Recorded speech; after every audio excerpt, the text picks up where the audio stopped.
അങ്ങനെ കാത്തിരുന്ന് നിങ്ങളുടെ അഫീത്തയുടെ കല്യാണം എത്തി. അങ്ങനെ നമ്മളെ കല്യാണ പരിപാടികളൊക്കെ ഇതാ ഇവിടെ തുടങ്ങുക. അപ്പോൾ ആദ്യത്തെ പരിപാടി അഫീത്തയുടെ കല്യാണത്തിനുള്ള ഡാൻസ് ആണ്.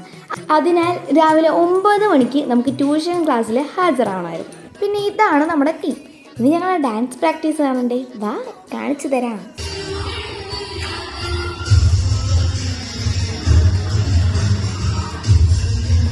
എങ്ങനെയുണ്ട്, ഇഷ്ടപ്പെട്ടോ?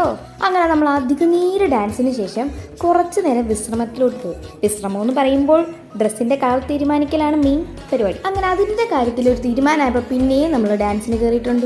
മനസ്സൊന്നും നിങ്ങൾ കാണണം, ഇത്രയും ചൂടത്ത് നിങ്ങൾ പിന്നെയും കളിച്ച് പ്രാക്ടീസ് ചെയ്യുന്ന കണ്ടോ. അങ്ങനെ നമ്മൾ രണ്ടാമത്തെ പ്രാക്ടീസിന് ശേഷം നമ്മൾ കുറച്ച് നേരം കഥ കേൾക്കാനിരിക്കും. വെറും കഥയില്ല, ബട്ട് ഈ കഥയ്ക്ക് ഒരു ടിസ്റ്റുണ്ട്. പ്രേതകഥ എന്ന് പറയുമ്പോൾ പ്രേതമില്ലാത്ത കഥയാണ് ഈ കഥ.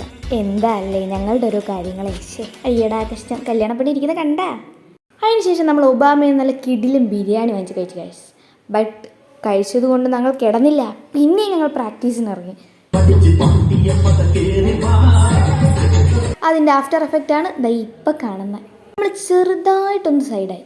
ബട്ട് എന്തൊക്കെ പറഞ്ഞാൽ നമ്മളെ ബ്രൈഡ് ഫുൾ ഓൺ പവർ ആയിരുന്നു. ബട്ട് എന്തൊക്കെ പറഞ്ഞാൽ അഫീത്തയുടെ ഡാൻസ് അതൊരു രക്ഷയില്ല കേട്ടോ. നമ്മളെ ബ്രൈഡ് ഫുൾ സീനാണ് ഗൈസ്. അങ്ങനെ നമ്മൾ ഒരു ദിവസം രാവിലെ 9 മണി തൊട്ട് 4 മണി വരെ നിന്ന് 6 പാട്ടാണ് ഗൈസ് പഠിച്ചു തീർത്തത്. സോ നമ്മൾ ഡാൻസ് ഫുള്ള് സെറ്റായി ഗൈസ്. അതിൻ്റെ സന്തോഷത്തിൽ നമ്മളെല്ലാവരും കൂടി ഒരു ജ്യൂസ് കുടിച്ചിട്ട് അങ്ങനെ മിക്കവർക്കും ഒരു സോഡാ നാരങ്ങയും പറഞ്ഞ് നമ്മളെ ഇരുത്താണ് നിങ്ങളിപ്പോൾ കാണുന്നത്. അങ്ങനെ നമ്മൾ ജ്യൂസൊക്കെ കുടിച്ചിറങ്ങിയതിന് ശേഷം എല്ലാവർക്കും ടാറ്റ ബൈ ബൈ ഒക്കെ പറഞ്ഞ് ഞങ്ങൾ പോയി. അങ്ങനെ അഫീത്ത് തന്നെ വീട്ടിൽ കൊണ്ടാക്കി. സോ നമ്മളെ ചാനൽ ആദ്യമായിട്ടൊക്കെ കാണുന്നെങ്കിൽ ഫോളോ ചെയ്യാൻ മറക്കണ്ട. സോ ഇന്നത്തേക്ക് ഇത്രയേ ഉള്ളൂ, ബൈ.